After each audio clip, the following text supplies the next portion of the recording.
कालीकट में टीपू सुल्तान की सेना के अत्याचार के बारे में पुर्तगाली यात्री फादर बार्थोलोम्यू ने अपनी किताब the voyage to the East Indies में लिखा है कि 30,000 बर्बर सैनिकों के दल ने रास्ते में जो मिला उसे मार डाला। सैनिकों के साथ एक हाथी पर सवार टीपू सुल्तान भी चल रहा था। उसके पीछे 30,000 सैनिकों का एक और दल था। कालीकट में ज्यादातर पुरुषों और महिलाओं को फांसी पर लटका दिया गया।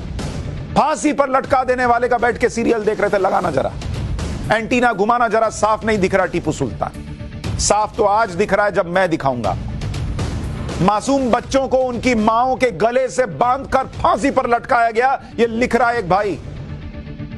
ये पन्ने क्यों नहीं बताए?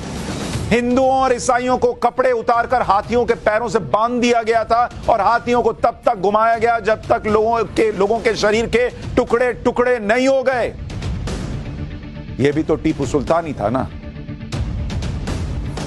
उस वक्त एक जर्मन यात्री गंटेस्ट ने भी कालीकट में टीपू के अत्याचारों के बारे में बताया।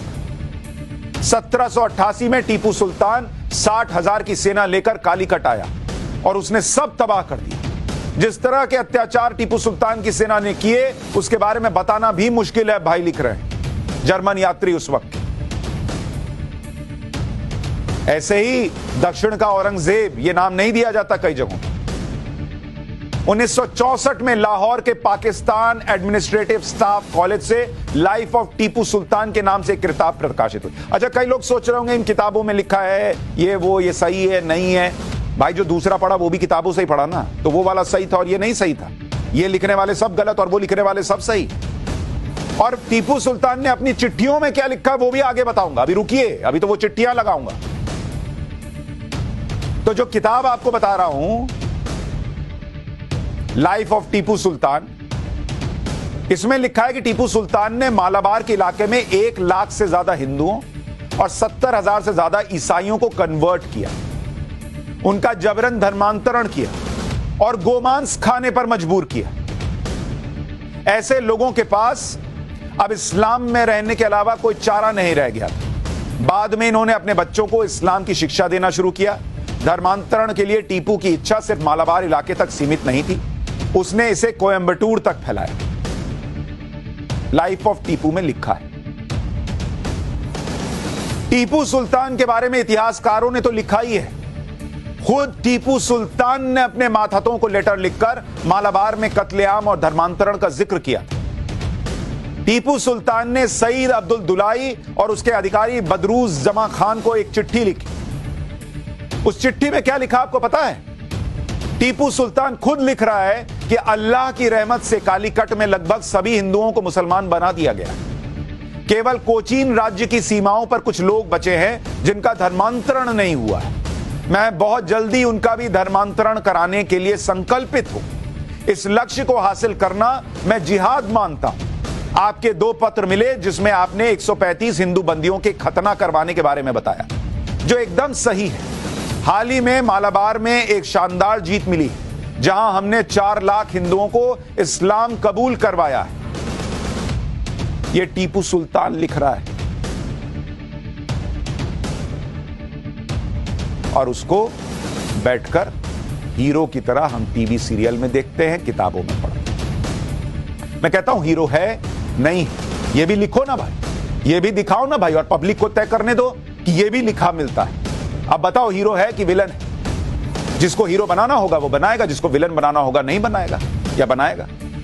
अपने हिसाब से तय तो करने दो। ये क्यों काट छाट दिया भाई? टीपू सुल्तान ने हिंदू मंदिरों को भी निशाना बनाया, जैसा कि उत्तर भारत में औरंगजेब ने किया था। ब्रिटिश राज में मालाबार के कलेक्टर रहे विलियम लोगन ने 1887 में मालाबार मैनुअल नाम की किताब में उन मंदिरों की लिस्ट दी जिसे केरल में टीपू सुल्तान ने नष्ट किया था। ब्रिटिश इतिहासकार बेंजामिन लेविस राइस के मैसूर गैजेटियर में बताया गया कि जब टीपू सुल्तान की मौत हुई तो इतने बड़े साम्राज्य में सिर्फ 2 हिंदू मंदिर थे जहां नियमित पूजा होती थी। ब्रिटिश काल के अफसरों और कई इतिहासकारों के मुताबिक टीपू सुल्तान ने करीब 8,000 मंदिरों को तोड़ा था। यह दावा किया जाता, 8,000 मंदिरों के तोड़े जाने का दावा। इतिहासकार रवि वर्मा के मुताबिक टीपू सुल्तान ने जिन मंदिरों को तोड़ा उसका जिक्र मालाबार गजेटियर में है। इनमें प्रमुख मंदिरों में तिरुनाव्या मंदिर जो पूरे भारत में ऋग्वेद की पढ़ाई का केंद्र था, उसको तोड़ दिया गया, यह कहा गया। नरसिम्हा मूर्ति मंदिर जिसे 4000 साल पुराना बताते हैं, उसके तोड़े जाने की बात। कोझिकोड का ताली महादेव मंदिर, कोझिकोड का तिरुवन्नूर शिवा मंदिर जैसे सैकड़ों मंदिर शामिल हैं। हालांकि कई इतिहासकारों और टीपू सुल्तान के समर्थकों का मानना है कि टीपू सुल्तान हिंदू विरोधी नहीं था। उसने तो मंदिरों को दान दिया था और मंदिरों की सुरक्षा करता था। जैसे जो आपको बताया गया, उसका रिवीजन कराता हूं। आपको बताया गया कि टीपू सुल्तान ने कर्नाटक के श्रृंगेरी मठ को मराठों के आक्रमण से बचाया। श्रृंगेरी मठ के जीर्णोद्धार के लिए टीपू सुल्तान ने दान भी दिया था। टीपू सुल्तान ने अपनी राजधानी श्रीरंगपट्टनम के श्रीरंगनाथ मंदिर को भी चांदी का पात्र दान किया था। इसके अलावा नंजनगुड़ा में स्थापित नंजुंडेश्वरा मंदिर में मूर्ति स्थापित करवाई।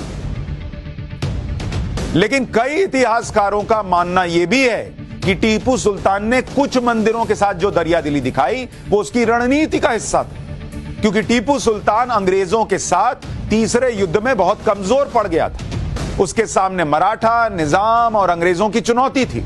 हिंदू बहुल प्रजा को खुश करने और मराठा आक्रमण से खुद को बचाने के लिए टीपू सुल्तान ने इस तरह की नीति को बाद में अपनाया, यह कई इतिहासकार दावा करते। तो इस दावे को भी तो बताना था